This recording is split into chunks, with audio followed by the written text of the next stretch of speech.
Hey, what's up, guys? My name is Brandon, and welcome to Audio Addiction, where you can find the latest album reviews, you can find our band interviews, and you can find our live episodes, which we do every Wednesday night at around 8:30 Eastern Standard Time. We actually just wrapped up an episode not too long ago. We were talking about 10-year anniversary tours that should be coming up for 2017. So definitely go check that out if you haven't. Also, go check out the rest of the stuff that we do. We immensely appreciate it. Also, if you enjoy what I do, make sure to hit that subscribe button. Also, make sure to hit that like button. It really helps grow our channel, helps us find people who like the same music as you do and enjoy, hearing me talk about stuff, especially music related. So if you could do that, that'd be amazing. Thank you guys so much. But I'm getting away from myself tonight. We're going to be talking about Memphis May Fire's new record, This Light I Hold. Waiting to hurt me, 'cause they hurt, so I keep on praying. Feel the spotlight, I see the rise. So, for those of you who don't know, I am a huge fan of Memphis May Fire. I've been following them ever since their first album, Sleepwalking, featuring obviously with Maddie. I know they did another one before that one, with a different vocalist, but for some reason, I really enjoyed Maddie's singing. I still do.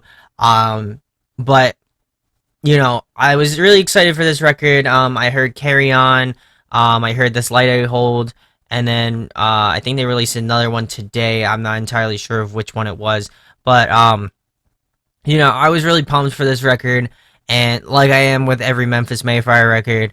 But I've been hearing a lot of people are disappointed with this record, or it doesn't find fit for what they want. So I decided to check it out and do my own spin on it, and hopefully you guys enjoy, what my thoughts are on the record and stuff like that. So, we'll get into the first track, which is Out of It.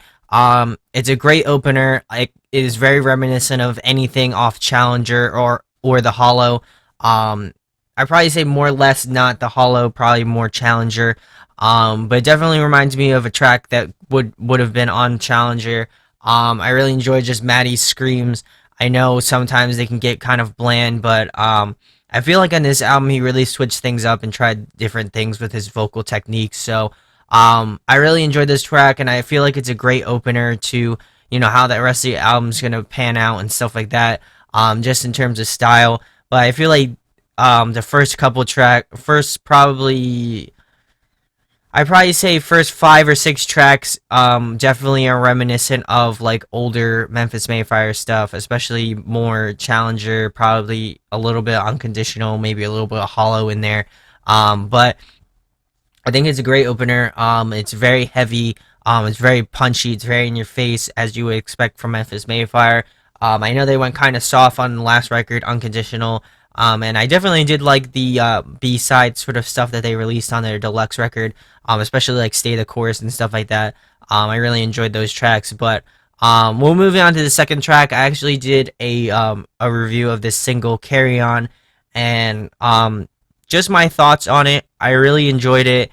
Again, it kind of reminds me of something off Challenger. It almost reminds me of like a mix of Challenger and Unconditional. Especially like something like Stay the Course, in that regard.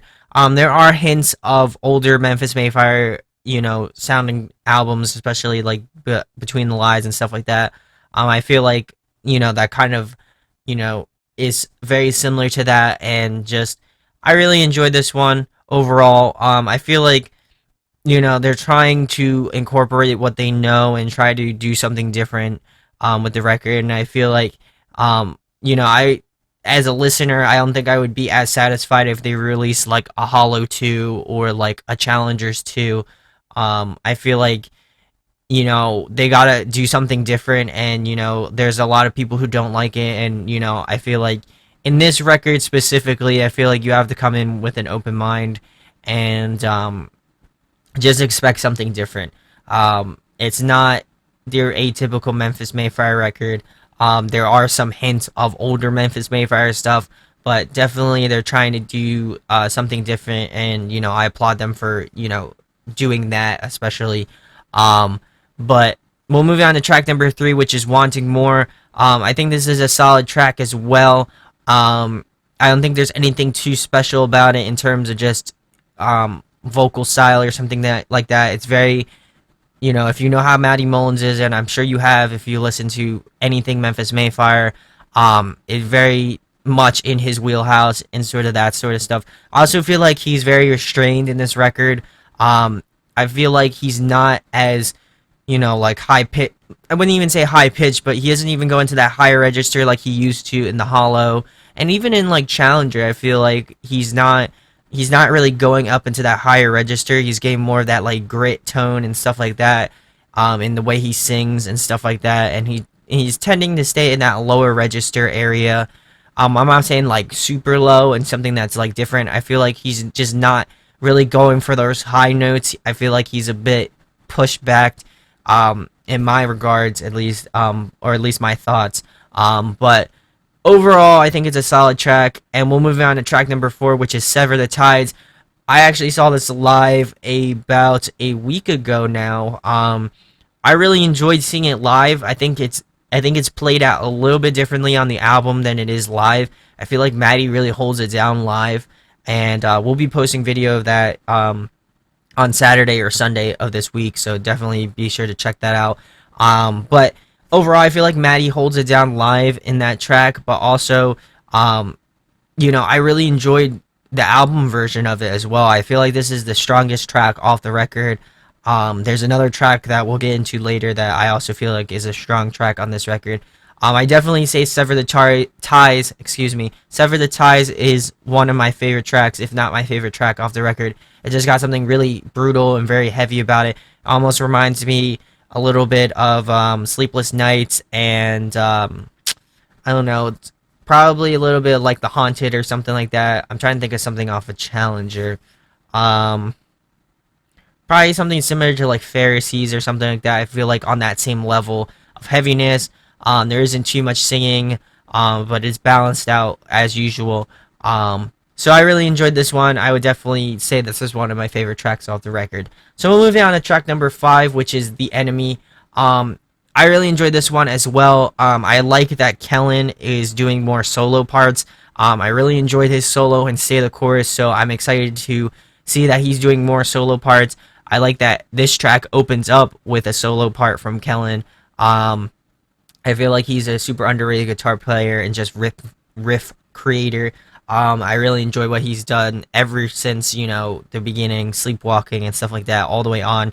I feel like over time it's gotten a little bit less creative, but I still think, like, again, Sleepwalking, all those like classic Memphis May Fire records. I feel like, he's trying to incorporate some of that style back into it. But I really enjoyed that. This track, I feel like, is another strong contender. I would actually say that, again, the first 6 tracks, I would say, are, the strongest tracks off the record, without a doubt. So we'll move on to track number 6, like I was saying. This track is the title track, This Light I Hold, and it features Jacoby Shaddix of Papa Roach. I like his addition in this track. This was obviously a single that they released with, a video on Rise. But I really enjoyed this track. I think it's something. Well, I've always liked Papa Roach. Obviously I grew up in that era, so I enjoy Jacoby a lot, and I just enjoy Papa Roach in general. But I really think he adds a nice flavor and a little bit of difference between, the album, and I feel like, it's a good point to have another, guest vocalist or something like that, or something to change up, how the album's gonna sound.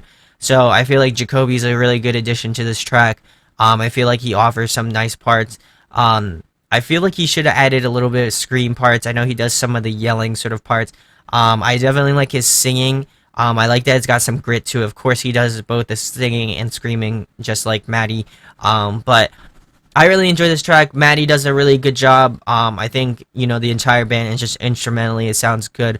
I would say it sounds a little bit tight, almost, a little bit robotic, but I mean, this is what I expect from them now, just in terms of, musical production and stuff like that, considering then they go to Cameron Mizell, who's done like Sleeping with Sirens and stuff like that. I expect that type of sound to come out of, future albums and just albums that they've done. Especially like Challenger, they started getting a little bit more, I guess, precise, and then Unconditional just took that to another level, and I feel like this is on that same wavelength. I'm not saying it's bad or good. Um, I would wish that there's a little bit more naturalness to, I don't even know if that's a word, but just natural, just guitar parts and stuff like that. I feel like if it was a little bit more natural, a little bit more real, I feel like the album would come out just a little bit better. But that's just my opinion. Um, we'll move on to track number 7, which is "That's Just Life." I feel like this is the "Miles Away" track on "This Light I Hold." But I think it's a nice change of pace. I think "Miles Away" is a great track, but I feel like it's way overplayed, and they do play it a lot at the shows. But I would definitely like to see maybe this be "Miles Away" being swapped out with "That's Just Life." I really enjoyed that change of pace. I know a lot of people would not, maybe not enjoy it. I don't know. But I feel like it's a great track to kind of break up the monotony.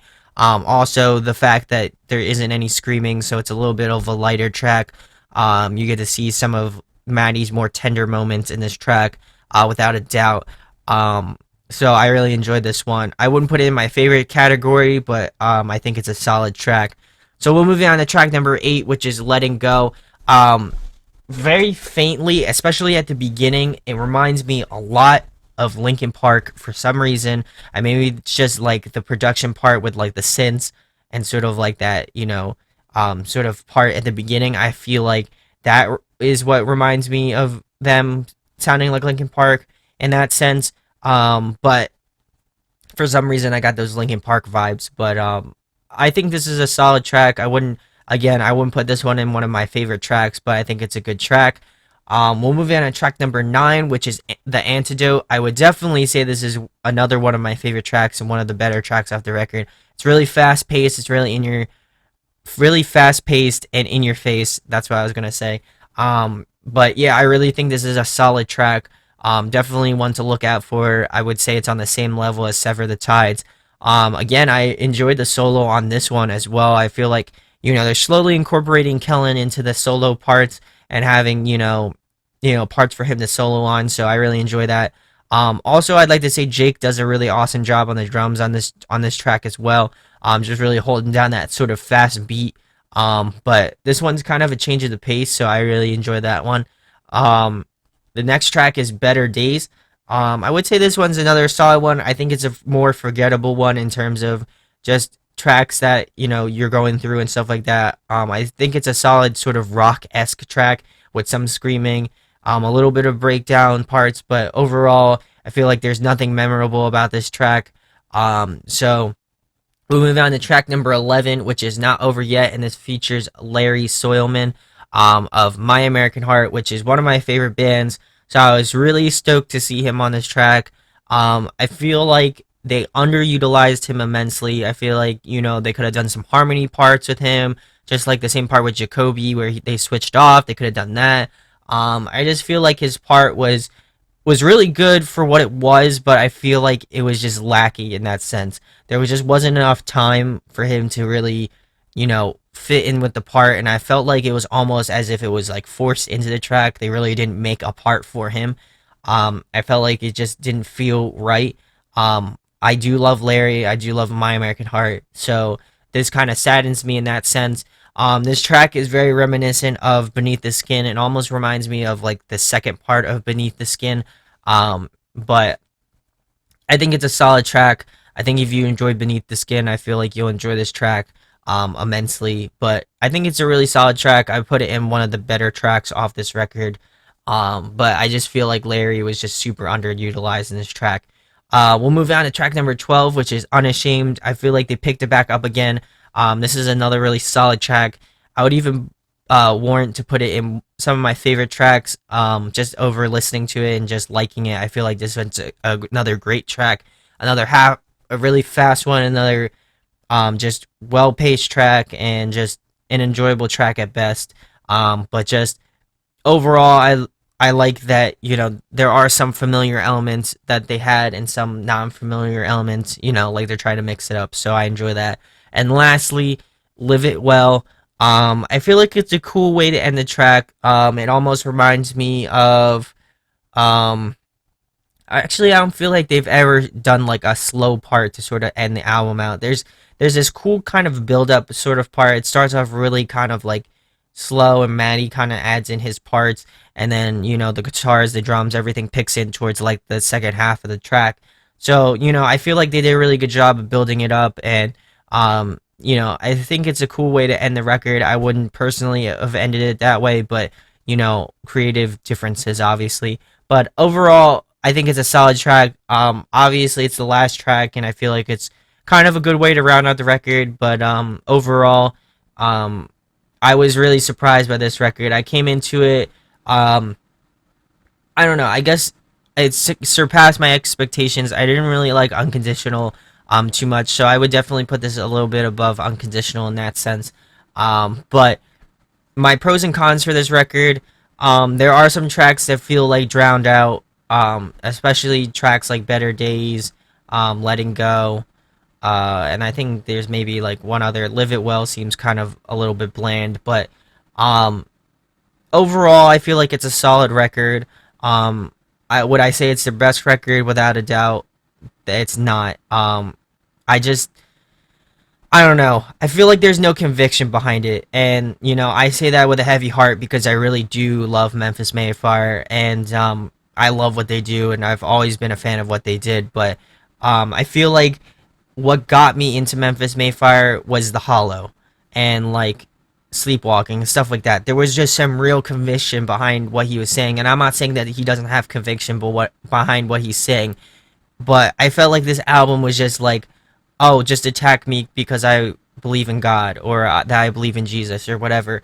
And that's his thing. I don't have a problem with it. He can live his life, and I don't think people should be hating on him because of that. But um overall, I just feel like they've just been declining, and it's not saying that they're writing bad records or anything. I just feel like there's no really heart behind the tracks that they make anymore. That's why I love The Hollow, just because every track on there makes you feel something different about, you know, how they felt at that time, and stuff like that. And those are all feelings that people can, convey and feel and stuff like that. I just feel like he's playing it more towards like, God, you look to God for answers and stuff like that. And, whether you believe that or not, that's your thing. But I just feel like it's not genuine anymore, and that hurts me just because I'm a huge Memphis May Fire fan. So I would just say that for the future records that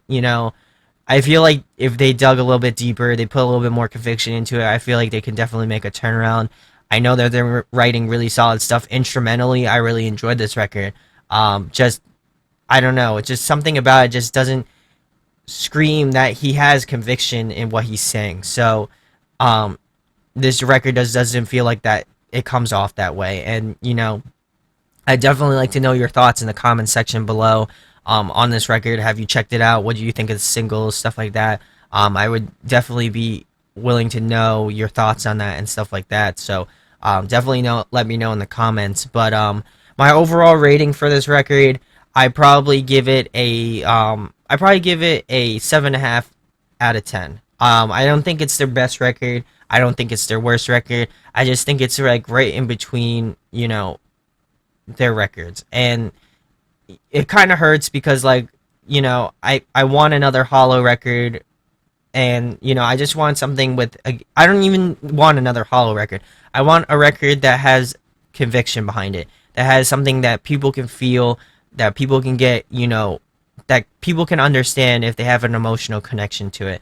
And I just feel like that's lacking in this album and just the albums that they've written after Challenger. I just feel like there's no conviction behind what he's saying anymore, and it just seems almost forced a little bit. So in my opinion, I feel like if they're gonna write another awesome record like The Hollow, like Sleepwalking, like Challenger, I feel like there has to be some conviction behind what he's saying and just some heart. I feel like there's just really not enough heart in this album, at least in my opinion. But I would definitely like to know your thoughts are in the comment section below. Also, make sure to hit that subscribe if you enjoyed my album review. Also, if you have any albums you'd like me to review in the future, definitely make sure to let me know in the comments or shoot me an email at audioaddictionmedia at gmail.com. I would be more than willing to check out what you guys got for me. Or you can hit us up on Facebook as well. All applicable links are in the description. So definitely go check that out. And again, we'll make sure to have live sets of Devil Wears Prada is coming up tomorrow, and Memphis May Fires is coming up either Saturday or Sunday. So definitely check back with the channel if you haven't. We really appreciate here at Audio Addiction. And thank you guys for checking out my review. Hopefully you enjoyed the album and stuff like that. If not, let me know in the comments. That would be great. But without further ado, we'll talk to you later, guys. Peace. So did you like the video? Then make sure you subscribe to Audio Addiction's channel by hitting that button right over there. Subscribe to our channel helps you stay up to speed on all of our latest content.